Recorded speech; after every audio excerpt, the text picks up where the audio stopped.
बोल सद्गुरु गुणवंत भगवान की जय. श्री गिरीधर महाराज रौराळे यांनी लिहिलेले व ख्यातनाम गायलेले गायकांनी गायलेले अमृतवाणी गुणवंत अमृतवाणी भाग पहिला. सर्व भाविक भक्तांना या पुस्तकातील सत्य घटनेवर आधारित बाबीची महिमा जीवनात एकांतरी शांतपणे वाचावी. या अमृतवाणीने आपले निश्चित मंगल होईल याची तुम्हास ग्वाही देतो. आपला श्री गिरीधर महाराज रौराळे.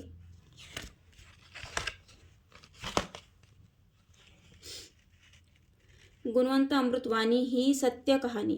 सातपुड्या पायथ्याशी सुंदर शिंदी गाव एकेकाळी तिथे नांदत होते. सुखी रंग निवार याच गावी नांदत होते गोटीराम घडेकर.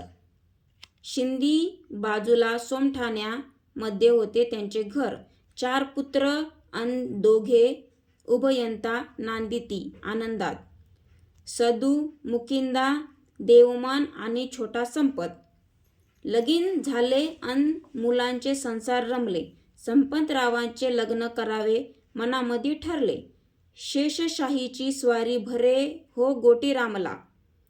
दरवर्षी त्या नागपंचमीत भरत असे जत्रा.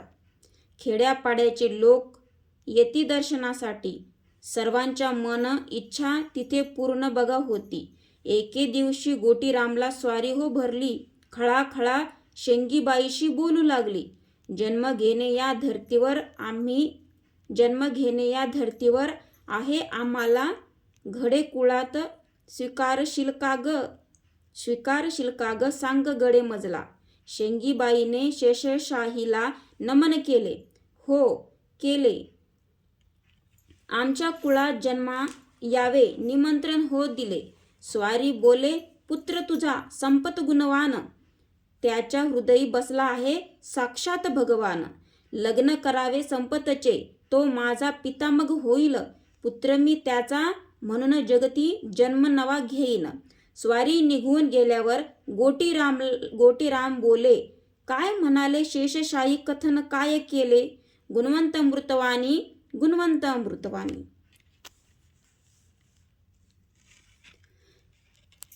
शिंदीमध्ये एक गोटीराम घडेकर नावाचे गृहस्थ होते. शिंदीच्या बाजूला सोमठाणा येथे त्यांचे छोटेसे घर होते. 4 पुत्र होते त्यांना.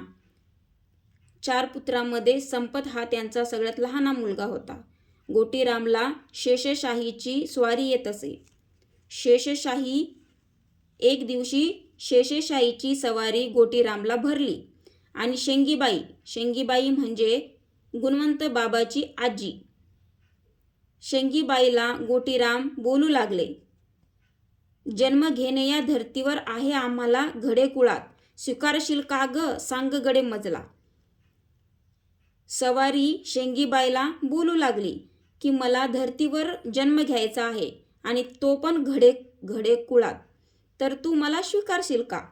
शेंगीबाई शेषशाहीला नमन केले. शेंगीबाईने शेषशाहीला नमन केले. आमच्या कुळात जन्माला यावे आमंत्रण हो दिले. शेंगीबाई म्हणाली आमच्या कुळामध्ये तुम्हाला जन्म घ्यायसाठी मी आमंत्रण करते. स्वारी बोले पुत्र तुझा संपत गुणवान. सवारी बोलली तुझा संपत हा गुणवान आहे. त्याच्या हृदयी बसला आहे साक्षात भगवान. लग्न करावे संपतचे हो तो माझा पितामग होईल. पुत्र मी त्याचा म्हणूनच जगती जन्मा नवा घेईन. शेंगीबाईला शेषशाही सवारी बोले की तुझ्या संपतचे तू लग्न कर. माझा पिता तो होईल. मी त्याच्या पोटी जन्म घेईन. स्वारी निघून गेल्यानंतर गोटीराम विचारू लागले शेंगीबाईला की शेषशाहीने काय सांगितले सवारीमध्ये. निवांत होऊन गोटीराम विचारी पत्नीला स्वारी आज काय बोलली सांगावे मजला. गोटीरामने पत्नीला विचारले की स्वारी काय म्हणत होती. स्वारीमध्ये काय सांगितले मला सांग. शेंगीबाईने गोटीरामला हकीकत सांगितली. नैन भरून आले सांगता ढसाढसा रडली. शेंगीबाई सांगत होती आणि ढसाढसा रडायला लागली. शेषशाही मानवरूपी जन्म हो घेणार. घडेकुळात संपत रावाचा पुत्र होणार. गोटीराम विचार करीत असे काय होईल. शेंगीबाईंनी गोटीरामला सांगितले की स्वारीमध्ये त्यांनी सांगितले की मी संपताच्या पोटी पुत्र होऊन येईल. घडेकुळाच्या कुळामध्ये मी जन्म घेईल. गोटीराम विचार करत असे काय होईल. संपतरावाचा संसार आता पुढे कसा जाईल. सदमुकिंदा देवमन संपत गोटीरामचा 4 पुत्र सौख्य भरे हो बघा नंदिती राहून एकत्र. गोटीरामचे 4 मुलं होते. सदा मुकिंदा देवमन आणि संपत हे सगळेजण चांगले होते. 4 पुत्र सौख्य भरे सगळेजण आनंदात राहत होते. 3 मुलाचे लग्न झाले होते. संपत राहिला लग्न करावे संपतचे ध्यासमनी धरला. फक्त संपतरावाचे लग्न बाकी होते आणि गोटीरामला त्यांच्या लग्नाची चिंता होती. लाखनवाडी सासूरवाडी करावी संपतची. सुला बाई सुकन्या आहे भगवान वानखडेची. संपतरावाचे लग्न करण्यासाठी 1 लाखनवाडीमध्ये कन्या आहे. सुलाई त्यांचं नाव आहे आणि ती भगवान वानखडे यांची कन्या आहे. सोयरपण जुनच आहे. शेंगे तुला सांगतो. शेंगीबाईला गोटीराम सांगत होते. सोयरपण जुनच आहे, मी तुला सांगतो. उद्याच बैलगाडी घेऊन लाखनवाडी जातो. गोटीराम शेंगीबाईला बोलले की मी उद्याच बैलगाडी घेऊन लाखनवाडीला जातो. पण दुसऱ्या दिवशी गुरे चाराया संपत तो गेला. दुसऱ्या दिवशी संपत हा शेतामध्ये गुरे घेऊन चारायला गेला. भला मोठा नगा त्या गुरामध्ये शिरला. भला मोठा नगा म्हणजे भला मोठा नाग. खूप मोठा नाग त्या गुराढोरामध्ये आला. घाबरुनी ते गुरे पडिती त्या नागदेवताला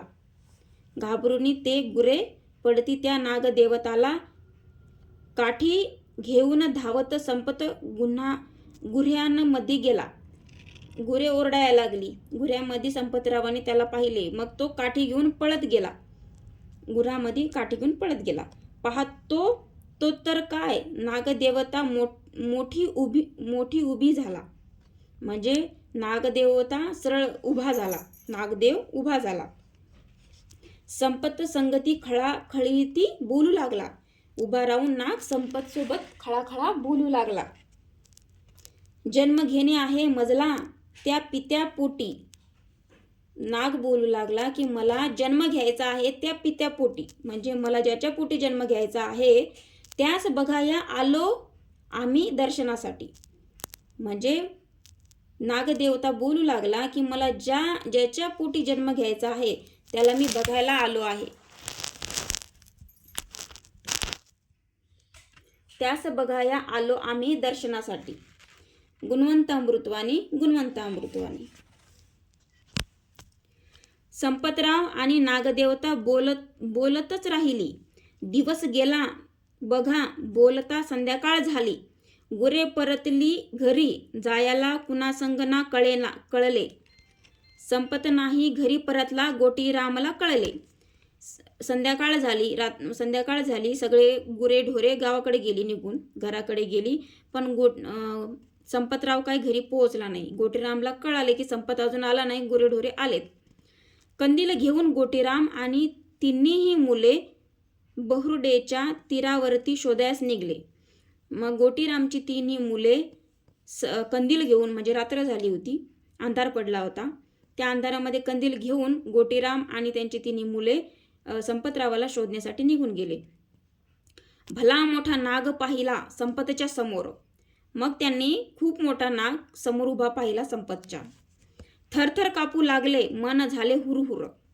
ते नाग बघून ते थरथर कापू लागले आणि त्यांचे मनही हुरहुर झाले. संपतला त्या गोटीरामने ओढिले बाजूला.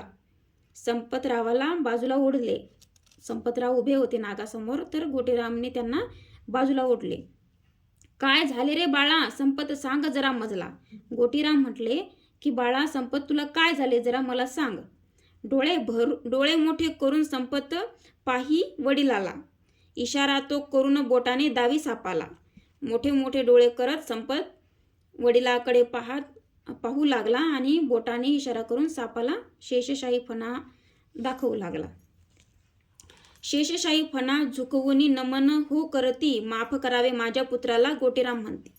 मग गोटीरामाने त्या शेषशाही मोठा फणा पाहिला आणि त्यांना हात जोडून नमन केले की माझ्या पुत्राला माफ करा, असे गोटीराम त्या सापाला बोलले. अज्ञान आहे बालक माझा, ठेवा तुम्ही छाया, नागदेवता आम्हा वरती सदोन्नत माया. गोटीराम म्हणले की माझा बालक अज्ञान आहे, तुम्ही त्याच्यावर छाया ठेवा. घेऊन संपतरावाला गोटीराम घरी तेव्हा आला. घडला प्रकार सांगू लागला आपल्या पत्नीला. गोटीराम घरी परतले आणि शेंगीबाईला सगळं प्रकार सांगायला लागले. शेंगीबाई रडू लागली. निवदी देवाला 5 फिरस्ते शेषशाही त्या भगवंताला. नका हो भेट देऊ आता माझ्या बाळाला, तुमच्या भेटीने हो बाळ घाबरून गेला, असे शेषीबाई बोलत शेंगीबाई बोलू लागली. तुमच्या भेटीने हो बाळ घाबरून गेला. स्वप्नामध्ये शेषशाही सांगती शेंगीबाईला. मग शेंगीबाईला स्वप्न पडले आणि स्वप्नामध्ये शेषशाही नाग येऊन शेंगीबाईला सांगू लागले. काय सांगू लागले? पिता हो माझा कसा ग आहे, आलो पाहण्याला.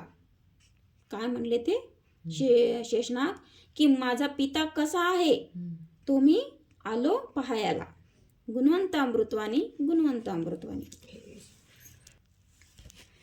जन्मानंतर आम्हा दोघांची भेट नाही होणार. काय म्हणले ते? की जन्म झाल्यानंतर आमच्या दोघांची भेट होणार नाही. बापा विना सांग आजी कसा मी राहणार. म्हणजे ते अगोदर सांगितले त्यांनी स्वप्नात येऊन की जन्मानंतर आमची भेट होणार नाही, मग मी बापा विना कसा राहणार, म्हणजे अगोदरच सांगून गेले.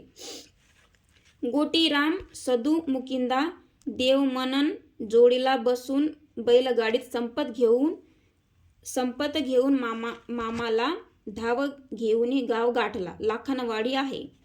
मग गोटीराम व सदू मुकंदा देवमन या तिघांना जोडीला घेऊन बैलगाडीत बसून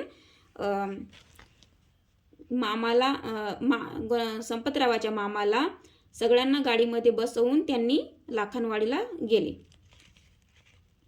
भगवान वानखेडेच्या अंगणी बैल बघा रुखले. भगवान वानखेडे सुलाईचे वडील होते, त्यांच्या घरी ते थांबले.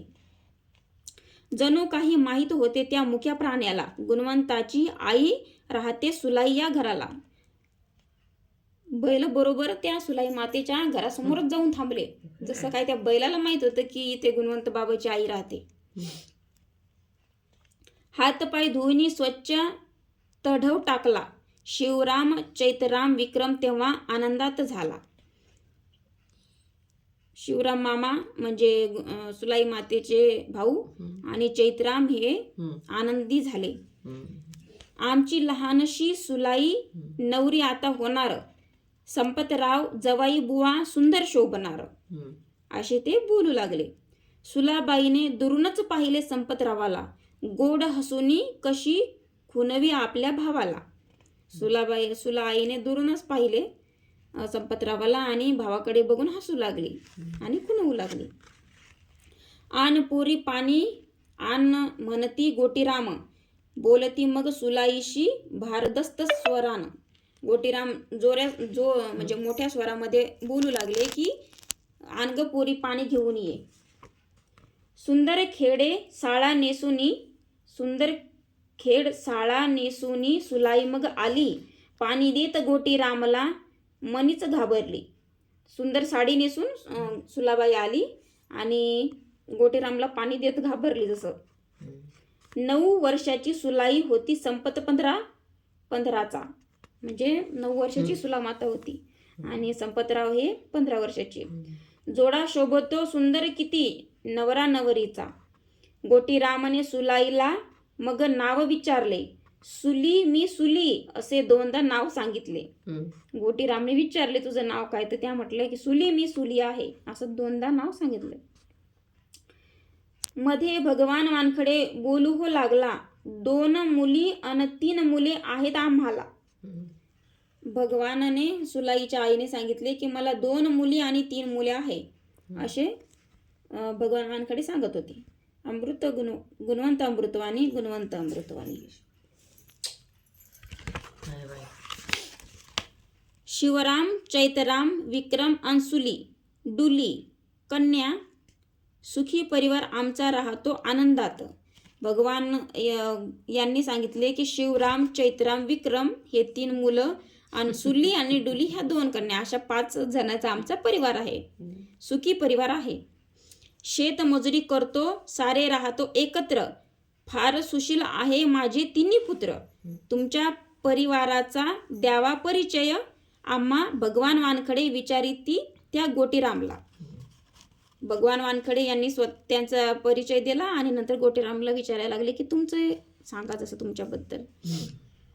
मला हो 4 पुत्र आहेत अन 2 आम्ही. सोमठाण्यामध्ये राहतो सुखी समाधानी. शिंदे गाव मूळचे आमचे, वसान हो पडले 400 वर्षापूर्वी. सांगती पूर्वज आमचे, पूर्वज आमले. गुरे ढोरे घरचे चारतो, पुत्र हा संपत. थोडी शेती वाडी कामा आम्ही सांभाळतो. गरीब जरी पण लक्ष्मी नांदते आमच्या घराला. काहीच दुःख कष्ट न देईल तुमच्या सुलीला. असे गोटीराम भगवान वानखडे याला सांगू लागले. पोरी सारखी वागवू आम्ही तुमच्या मुलीला. गोटीराम आणि संपतराव मध्ये संवाद चालला. एक आना देऊन मुलगी संपत हो केली. एक आना देऊन मुलगी संपत हो केली. आनंदाने नाचत सुली घरामध्ये गेली. म्हणजे एक आना त्या टायमाला जसं हे काय म्हणतात त्याला, हुंडा दिला एक आना आणि नवरी जसं केली. आनंदाने सुली घरामध्ये गेली. पसंती झाली. तारीख ठरली. मे महिन्यात सुलाईचे लग्न झाले. रखरखत्या उन्हात बौद्ध पौर्णिमा चंद्रमा ही आनंदात झाले. बौद्ध पौर्णिमेला झाले लग्न सुलामातेचे. जणू प्रकाश रूपे सुलीवर फुलेच उधळती. 5 दिवस नवरी घरी राही नवरदेव. पहिल्या 5-5 दिवस होतं लग्न. म्हणजे 5-5 दिवस राहत होते का? 5 म्हणजे ते दळण गिळणं घरीच होतं सगळं. तर 5-5 दिवस लग्न चालत होते पहिले जुन्या लोकांची. मारुतीच्या मंदिरावर असे तो पाढावं. गुणवंत अमृतवाणी, गुणवंत अमृतवाणी. नवरी घरचे पीठ चारुणी आणि नवरदेव वराती सारे मदत करती नसे भेदभाव. नवरी घरचे पीठ खायला ते कडे लोक 5 दिवस नवरीच्या घरी राहत होते. नवरी घरचे पीठ चोरुणी आणि नवरदेव वराती सारे मदत करती नसे भेदभाव. म्हणजे नवरीच्या घरचे पीठ आणत होते वाटते नवरदेवच्या घरी अगोदर, नाही का? मग सगळे वरात सगळे मदत करत होती, भेदभाव नव्हते करत. लग्न झाले सुलाबाई मग आई बाई झाली. नवऱ्या घरी जाण्याची मग तयारी केली. बैलगाडी घेऊन बघा गोटीराम आले. चल पोरी आवर जरा बोलती प्रेमाने.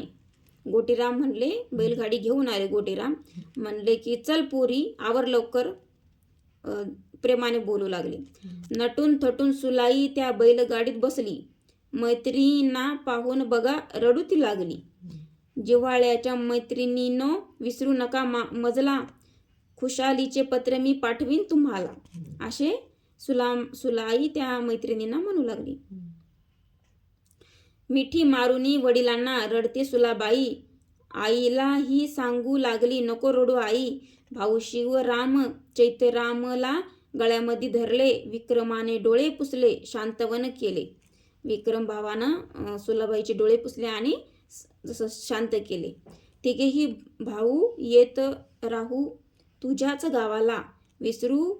विसर तुझा पडणार नाही कधीच आम्हाला. असे भाऊ तिघ पण बोलू लागले. बैलगाडी मागे तिघेही भाऊ चालत हो गेले. वटवृक्षापर्यंत सुलीला त्यांनी सार केले. वटवृक्षाच्या खाली उभे राहून निरोप घेतला. तिघेही भाऊ परतून आले आपल्या सदनाला. वटवृक्षाच्या झाडापर्यंत ते वाटी लावायला गेले आणि नंतर मग वापस आले आणि बोलू लागले.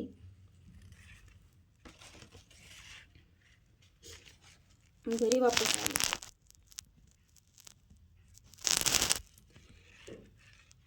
सोमठाण्याला वटभरणीला आपल्या सुहासनी सुलाबाईला पाहून साऱ्या गेल्या आनंदुनी. सोमठाण्याला म्हणजे वटी भरायला गेले होते, आल्या जसं बाया.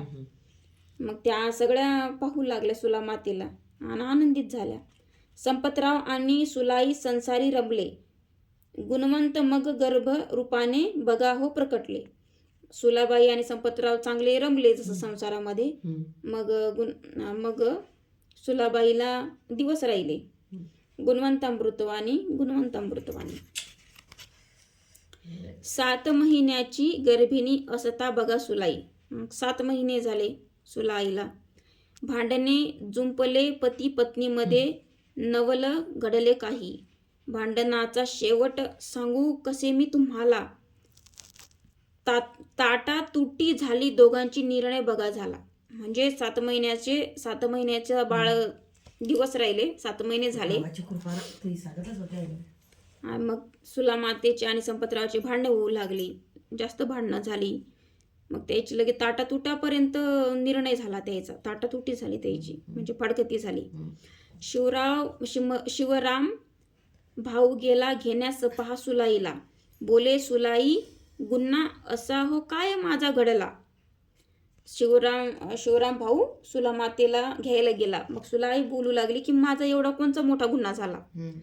नको रे नेऊ भाऊ राया, नको हाकू गाडी. दोघे उभयंत नांदू आम्ही तिथे थोडी थोडी गोडी. म्हणजे मला घेऊन जाऊ नको, गाडी हाणू नको, मला इथंच राहू द्या, आम्ही जसं नांदू गोडी. असं सुलामाई म्हणू लागली भाऊला. शिवरामाने गाडी जुंपली, बसविले सुलाईला. घेऊन आला लाखनवाडी आपल्या सदनाला. म्हणजे आपल्या घरी घेऊन आला लाखनवाडीला. दिवस महिने कसे लोटले कळलेच नाही. 9 महिने 9 दिवस प्रस्तुती झाली सुलाई. म्हणजे डिलिव्हरी झाली सुलामातेची. संध्याकाळी प्रस्तुतीच्या कळा बघा आल्या. सांगावं कुणीच नाही सुलाईबाईला. रडल्या शेजारणीचे लोक सारे शेती काम गेले. म्हणजे सध्या होता एक परतू लागले. म्हणजे संध्याकाळ होऊ लागली जसं. मग एक घरी या लागले शेतातून काम करून लोक. मथुरा बैना झेला शेपुना कामावरून आल्या. सुलाबाईला रडू नको ग समजावू लागल्या. मग ह्या शेतातून काम करून घरी आल्या. मग सुलामाई रडू लागली तर ते समजावू लागल्या. फळ पिकलं की मग सुलाई हे आपोआपच पडणार. जन्मा होईल बाळाचा तर तुलाही न कळणार. अशा त्या बोलू लागल्या. तसेच झाले. दारी अंगणी फिरू ती लागली. सोचत नाही वेदना म्हणून रडू ती लागली. दोन्ही दाराच्या मधात एका येता योग असा आला. नरसिंह अवतारापरी गुणवंत जन्मला. गुणवंतामृतवाणी.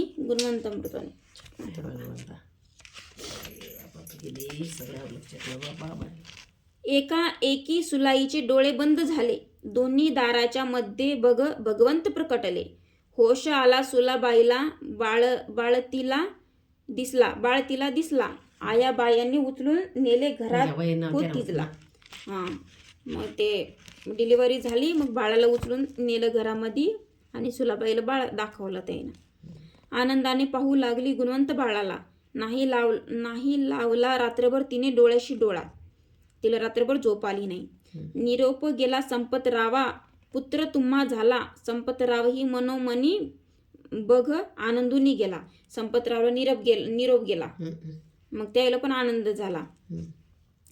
फारकत झाली आम्हा दोघांची. कळलेच हो नाही. सुलाईला मी कसे सोडले समजतच नाही. मग ते म्हणू लागले की आमची फाडकती कशी झाली काय आम्हाला काही समजलंच नाही. त्या वय लहान बिन आणि मी सुलाबाईला कसं सोडलं तर ते पण मला काही समजलं नाही असे ते बोलू लागले. मामा शिवरामाने घरी बारशेही केले, बारादी केली. खुश होऊन गुणवंत हे नाव ठेवले. गुणाचा गुणवंत होईल आमचा हा भाचा, उद्धार करता होईल सांगतो सर्व मानवाचा. म्हणजे गुणवंत हा आमचा भाचा उद्धार करल सगळ्याचा, असं ते बोलू लागले, सगळ्या मानवाचा. दिवस महिने वर्ष लोटले खेळता गुणवंत, 5 वर्षाने बघा हो झाला सुलाईचा अंत. मग 5 वर्ष झाले सुलामाईचा अंत झाला. लाडक्या गुणाला आई सोडून या गेली, क्रूर काळाने सुलावर झेप हो घेतली. 5 वर्षाचा बाळ गुणवंत विचारी लोकांना, कुठे हो नेता आईला माझ्या मजला सांगाना. गुणवंत बाबा रडू लागले की माझ्या आईला कुठं नेता मला सांगाना. देवा घरी गेली आई सांगू तुला कसे, अल्पबुद्धी तुझी आहे तुला ना कळत असे. म्हणजे तुझी बुद्धी अजून लहान आहे, तुला कळत नाही, तुला कसं सांगू की तुझी आई देवा घरी गेली, असे शिवराम मामा म्हणू लागले. सुतळीने त्या बांबूवरती बांधले आईला, दोघांनी मग खांद्यावरती घेतले तिजला. गुणवंत अमृतवाणी, गुणवंत अमृतवाणी. रडता रडता सर्वांनी मग मशान गाठले. गाढून मातीमध्ये सुलीला परतून आले. पोरका झाला गुणवंत मामाच्या गावात, शिकला सवरला मोठा झाला, मना होती खंत. मग गुणवंत बाबाची आई वारल्यानंतर ते तिथेच राहू लागले मामाजवळ. मग ते मोठे झाले, शिकले, मोठे झाले. लग्न करावे गुणाचे मामांना विचार आला. मग गुणवंत बाबाचे लग्न करावं असं मामाला वाटलं. धाकडेची ती सुकन्या हो नारायणपूरला, मन करना ती नामे कन्या होती रूपवान. लग्न झाले दंग राहिले सर्वच पाहून, 3 महिने संसारामध्ये रमले गुणवंत. कळलाच नाही गुणवंताचा कुणालाही अंत. नारायणपूरच्या कन्येसोबत, तिचं नाव मनकर्णा होतं, तिच्यासोबत लग्न झालं. 3 महिने झाले फक्त लग्नाला, पण ते काही संसारी रमले नाही गुणवंत बाबा. आणि कळलंच नाही गुणवंताचा कुणालाच अंत. एकाएकी माणुसकीचा गुन्हा वेडा झाला. बाबा एकाएकीच वेडे झाले. नाही ते हे झालं जास्त. आता एक पटवून सांगू लागला दुसऱ्या मित्राला, म्हणती याने दिल्लीला हो नोकरीही केली, एकाएकी कशीही बुद्धी पलटून गेली. बाबा दिल्लीला नोकरी करत होते. बाबा दिल्लीला नोकरी करायला जात होते, नोकरी करून म्हणजे येत होते, एवढं ते जात होते, एकाएकी कसं काय द्यायची बुद्धी पलटली, असे मित्र बी म्हणू लागले. मामा शिवराम मग तो विचारात पडला, काय करावे कसे करावे कळेना मजला. फारकत घ्यावी पत्नी सोडावी निरोप हो आला. म्हणजे बाबा तिकडे राहत असते, फाडकती घ्यायची, मग तिकडून त्याच्या सासरवाडीतून बाबाच्या निरोप आला. कारण बाबा वेड्यासारखे करायला लागले. मग सासरे ते सगळे म्हणायला लागले की फाडकती घ्या, असा निरोप आला. नारायणपूरला पंचमंडळीचा निर्णय झाला. 5 रुपयाच्या स्टॅम्पवरती लिहूनही घेतला. 5 रुपयाचा स्टॅम्प आणला आणि त्या स्टॅम्पवर मग फाडकतीचं हे केला. नाही म्हणत होते गुणवंत, ते कुणास ना कळले. गुणवंत बाबा नाही म्हणू लागले, पण ते कोणालाच कळले नाही. धाकडे म्हणती 100 रुपये हुंडा दिला होता, तोही परत द्यावा आम्हा आता जाता जाता. धाकडे म्हणजे गुणवंत बाबाचे सासरे म्हणले की आम्ही 100 रुपये हुंडा दिला होता, तो बी आम्हाला आता तुम्ही परत द्या, वापस द्या. तोही साक्षी द्या हो पैसे मिळाले हिला स्टॅम्पवरती. नथू बनसी अनुसयाचा द्या अंगठा त्यावरती. म्हणजे पैसे भेटले म्हणून आम्हाला काहीतरी साक्ष द्या, की हिला स्टॅम्पवर साक्ष द्या की पैसे भेटले म्हणून. आणि नथू बनसी अनुसया ह्या बायाचा अंगठा द्या. गुणवंत अमृतवाणी, गुणवंत अमृतवाणी. चांगली गाणी दिली बाबा. घेऊन फारकत तेव्हा धाकडे नारायणपूरला गुणवंत तो वेळा असूनी मनी दुःखी झाला. हातापायामध्ये बेड्या घातल्या पहा गुणवंताच्या, जादूगाराला दाखविण्यास नेले पहा बानूरच्या. मग गुणवंत बाबा वेड्यासारखे करू लागले. तर त्याच्या हातापायामध्ये बेड्या टाकल्या आणि एक बानूरचा एक जादूगार होता तिकडे गुणवंत बाबाला घेऊन गेले. त्या अगोदर नाथनकर डॉक्टरने इलाजही केला. पावडर गोळ्या किती चारल्या त्या करंजगावच्या एका डॉक्टरनं इलाज केला बाबाचा. पावडर दिले, गोळ्या दिल्या, भरपूर इलाज केला. जादूचा सम्राट होता कालू म्हांतिंग. एक जादूचा सम्राट होता एक कालू म्हांतिंग त्याचं नाव होतं. कोरकू जातीमध्ये होता तो फारच विद्वंत. कोरकू जातीमध्ये त्याच्या जादूचे पाणी झाले सांगे गुणवंत. धाकडे भाऊ नको रे नेऊ होईल त्याचा अंत. गुणवंत जो जादूगार होता त्याच्या जादूचं पाणी झालं. धाकडे भाऊ नको रे नेऊ होईल त्याचा अंत. हातापायातील बेड्या काढ बोलती धाकडेला. हातापायातील बेड्या काढ बोलती धाकडेला. तुझा मामा मारेल मजला काय सांगू त्याला. धाकडेला म्हणत होते की माझ्या हातापायातील बेड्या काढ. ते म्हणते की नाही बाबा मी काही बेड्या काढत नाही, तुझा मामा मला मारल. हात जोडले गुणवंताला जाणू धाकडेने. मामा जाणू धाकडेने. जाणू नावाचा एक जादूगार होता. तर त्याला गुणवंत बाबानं त्याच्या जादूचं पाणी केलं. जे जाणू धाकडे होता त्याचं गेल्या ते पाणी झालं द्यायचं. तर त्याला बरोबर समजलं त्याला. मग गुणवंत बाबा त्याला म्हणा लागले की माझ्या हातातील बेड्या काढ. तर ते म्हणले नाही बाप्पा तुझा मामा मला मारण. हात जोडले गुणवंताला. जाणू धाकडेनंच मग हात जोडले गुणवंत बाबाला. मामा घरी मग गुणवंताला आणून दिले आणि मग मामाच्या घरी गुणवंत बाबाला त्याने आणून सोडलं. चैत्राची ती पौर्णिमा होती. चंद्र होता लख. गुणवंताने बेड्या काढल्या सारे झाले थक्क. गुणवंत बाबानंच बेड्या काढल्या चैत्र महिन्यामध्ये चैत्राच्या पौर्णिमेला. मग ते पाहून सगळेच थक्क झाले. गुन्हा पळाला वेडा झाला वार्ता पसरली.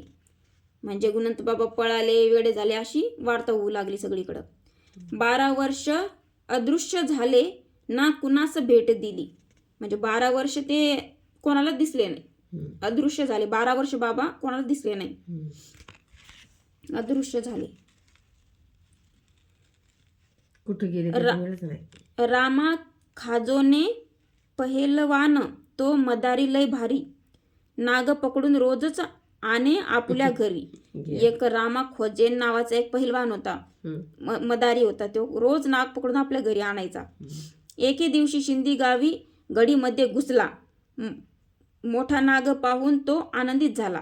शिंदीच्या गावामध्ये तो गडी आहे, त्या गडीमध्ये तो घुसला नाग पकडायसाठी.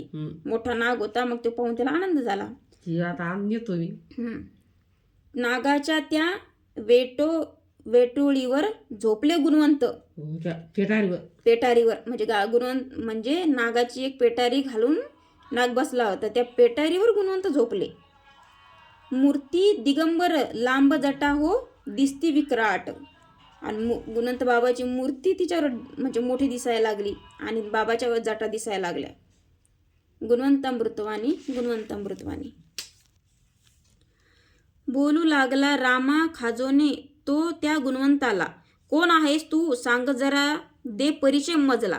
गुणवंत बाबा तो रामा खाजाने त्या गडीमध्ये घुसल्यानंतर त्यानं पाहिलं की एका नागाच्या पिटाऱ्यावर गुणवंत बाबा बसलेत, त्याच्या जटा मोठ्या मोठ्या. मग ते म्हणू लागले की तू कोण आहे, तुझा मला परिचय दे, तू सांग कोण आहे मला. लाखनवाडीचा गुन्हा पिसामी शिवरामचा भाचा. तू का पकडतोस रे या निष्पाप सापा. असे गुणवंत बाबा त्याला बोलू लागले की मी लाखनवाडीचा पिसा गुन्हा आहे, जसं मी लाखनवाडीचा पिसा म्हणू लागले म्हणून लोक. मी शिवरामचा भाचा आहे, पण तू का या नागाला पकडतो, निष्पाप नागाला का तू पकडतो, असे ते विचारू लागले. उपाशी का सापांना तू डांबून ठेवीस आणि तू उपाशी का बरं त्याला बांधून ठेवतो असे ते बोलू लागले. पाप कृत्याने मुखशील वेळ्या वेळ्या तुझ्याच जीवनाशी नाही ऐकले रामा भाऊने तरी पकडले सापाला. गुणवंत बाबा म्हणले की तुला लय पाप लागन, जसं तू लय क्रूरपणा करतो तर तू असं करू नको, तू तुझ्या जीवनाला मुकशील, तुझं जीवनाचं काही खरं राहणार नाही असं ते बोलू लागले. पण तरी त्याने पकडला साप, नाही ऐकले रामभाऊनं आणि साप पकडला. बांधून ठेवले वटवृक्षाला दिवसभर, त्या सापाला दिवसभर वटवृक्षाला त्यानं बांधून ठेवलं त्या रामाभाऊनं. दिवसभर त्रास हो दिला बघा त्या सापाला. त्रासूंनी डंक मारला सापाने रामभाऊला. मग त्या लय त्रास झाला सापाला, त्या सापानं मग डंक मारला त्या रामभाऊला. निधन झाले लोखंडाचे करजगाव हळहळले. लोखंडेचे त्या रामभाऊचे निधन झालं डंक मारल्यामुळं. का मग त्या सांगतच नाही की बाबा इथे का तिथे म्हणून. निधन झाले लोखंडचे कारजगाव हळहळले. नागराजे वटवृक्षावरून वृक्ष भरून निघून हो गेले. म्हणजे नागराज त्या लोखंडाला चावले, त्याचं निधन झालं. पूर्ण कारजगावात समजलं की लोखंडेचं मृत्यू झाला म्हणून नाग चावला आणि मग ते वृक्षावरून निघून गेले. वृक्षाला बांधून ठेवलं होतं ना या लोखंडेनं, त्याला वृक्षाला बांधून ठेवलं तर मग ते सुटून गेला साप. अपार झाली विद्या म्हणून सापाला हाती धरू नको. अपार झाली विद्या म्हणून सापाला हाती धरू नको. जे जे करशील ते भरशील या वचनाला भूलू नको. कित्येक वेळा हाच मंत्र वदती गुणवंत. म्हणजे गुणवंत बाबा त्याला अगोदरच म्हणत होते की तू सापाला धरू नको, तू जे पण काय करशील ते तुला भरावं लागल, हे तू विसरू नको. पण तो काय ऐकत नव्हता. किती वेळा गुणवंत बाबांनी त्याला हे सांगितले. समजून समजत नाही जगाला वाटे मनाखंत. नागावरुनी झोपूनी उठले बघा हो गुणवंत. मग गुणवंत बाबा मग सांगत होते की किती का समजून सांगितलं जगाला तरी काही ते काय ऐकत नाही. गुणवंत बाबा म्हणतात किती का लोकायला सांगितलं समजून तरी त्याला समजत नाही. याची गुणवंत बाबा म्हणतात मला खंत वाटते, मना खंत. मग नागावर बाबा झोपले होते, मग ते उठले आणि नागावरून झोपून उठले बघा हो गुणवंत. लाखनवाडी येण्या निघाले साक्षात भगवंत. मग बाबा लाखनवाडीला जायसाठी निघाले. चला आता आपल्याला सुधार करायला नाही. लाखनवाडीत मामाच्या घराजवळ आले. पिसा गुना मी गावात आलो मामांना सांगितले. मग बाबा म्हणायला लागले की मी पिसा गुना आहे, मी जसं गावात आलो असे मामाला म्हणायला लागले. पाणी शिंपारे रस्त्यावरती गुणवंत बोलती. मग सगळ्या गावात लोकांना सांगायला लागले गुणवंत बाबा की रस्त्यावर पाणी शिपा, जसं बाबा सांगायला लागले. पाणी घेऊनी माठामध्ये सारे लोक पडती. मग लोक पाणी शिपत नव्हते तर बरोबर ते माठ घेऊन चालले, ते बरोबर पडत होते. लोक घसरून पडायला लागले ऑटोमॅटिक आणि पाणी सांडायला लागलं. शिंपत पाणी नेले जिथे धुनी नव्हती तेव्हा धुनी नव्हती तिथपर्यंत पाणी शिपत नेलं. खुशाल बाबाची ती बसण्याची जागा होती. त्या टायमात तिथं खुशाल बाबा बसत होते धुनीच्या ठिकाणी. तिथपर्यंत पाणी शिंपत नेलं आणि ती खुशाल बाबाची जागा होती बसण्याची. गुणवंत अमृतपाणी.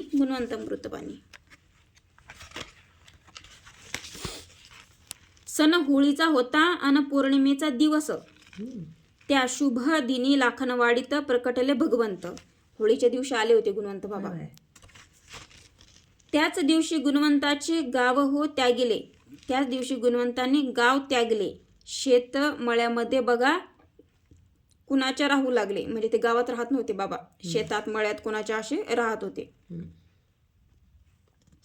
दिवसभर भगवंताने त्याग खूप केला. जो आला तो शरण त्यांना उद्धार केला. जो बाबाला शरण येत होता त्या टायमाला तर बाबांनी त्याचा उद्धार केला. मृत जिवंत कित्येक केले मी पाहिले डोळ्यांनी. ग्वाही त्याची आजही देते अंबरणी धरती.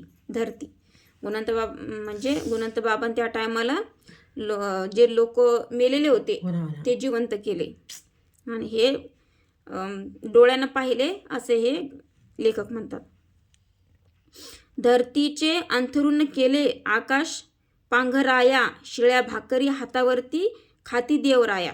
म्हणजे धरती अंथरून केले धरतीचे, कपडे नाही अंगावर, काय नाही देवा. आणि शिळ्या भाकरी बाबा खाऊ लागले. जसं भक्तावरती जीव पडणार ध्यानी त्याच्या आले, वेळीच बाबा गुणवंत उठून उभे राहिले. हात वर करून तेव्हा वीज हाती धरली. म्हणजे भक्तावर जर वीज पडायची असली, भक्तावरती वीज पडणार त्याच्या लक्षात आलं की मग बाबा लगेच उभे राहत होते उठून आणि लगेच ती वीज हातात धरत होते. काय सांगू भक्तजन हो शांत कशी केली, की मया पाहून सारे भक्त दंग झाले. म्हणजे भक्त सगळे पाहू लागले. कित्येक कवी गायक शाहीर गुण गाण्या आले, मी सान बालक त्याच्या काय महिमा गाऊ. गिरधर दास हात जोडून श्रद्धा सुमने वाहू लागले. पंजाब भालेकर खाप्याचा दर्शनास आला, नोकरी द्या हो बाबा मजला विनवू लागला. खूप शिकलो आहे बाबा पण मी बेरोजगार, चालेल कसे तुम्हीच सांगा माझे घरदार. म्हणजे भालेकर जो होता पंजाब भालेकर, तो दर्शनाला आला आणि बाबाच्या तिथं बोलू लागला की मला नोकरी द्या, मी एवढा मोठा शिकलो, मला नोकरी नाही, काय नाही, माझं घरदार कसं चालन. आई वडील भाऊ बहीण एकत्र आहे, एकत्र आम्ही नोकरीवरती कुणीच नाही दुःख हे मनी. म्हणजे आम्ही बहीण भाऊ जसं आम्ही एकत्र राहतो, नोकरी नाही, मग आमचं लय दुःख आहे. जसं आम्हाला आमचं कसं होईल. जसं गुणवंत अमृतवाणी. आठवड्यावर गेलं रे तुझ्या बाबाजी वदले, बाबाचे बोलणे त्याला मुळीच ना पटले. म्हणजे आठवड्यावर गेले रे तुझ्या बाबाची वदले, बाबाचे बोलणे त्याला मुळीच ना पटले. त्याच रात्री पंजाबरावाने विचार केला, जीवन संपवून टाकावे बाबाच्या चरणाला. म्हणजे बाबा म्हणू लागले की आठवड्यावर गेला, आता जसं आठवड्यावर तू जरा हे कर, वाट पाय. पण त्याला काही पटलंच नाही ते बाबाची लीला. मग त्यानं काय केलं, त्यानं असा विचार केला की आपण स्वतःचं जीवन संपवून टाकावं, बाबाच्या तिथे जाऊ. सपा हो गळ्यावरती चाकूने वार केला, बाबाच्या त्या पायावरती रक्त हे सांडवले. झोपलेले होते बाबा पहाटेच्या शेतात बाबा झोपले होते. त्यानं चाकून वार केला, गळा कापला आणि बाबाच्या पायथ्याला येऊन रक्त सांडवलं. जसं रक्त पडलं, बाबा झोपलेले होते. उठून बोलले भाऊ रावला, पाहते गुणवंत पायावरती काय सांडले, पाय ओला झाला. पंजाब भालेकराने बाबा गळा हो कापला. बाबा जसं म्हणू लागले भाऊ रावला की अरे माझा पाय ओला झाला, जसं काय झालं उठून बघ जरा. मग ते म्हणे भालेरावनं बाबा गळा कापला, पायावरती रक्त सांडले, मृत्युमुखी पडला. ते म्हणत की त्याचा मृत्यू झाला आणि तुमच्या पायावर त्याचं रक्त सांडलं. पाणी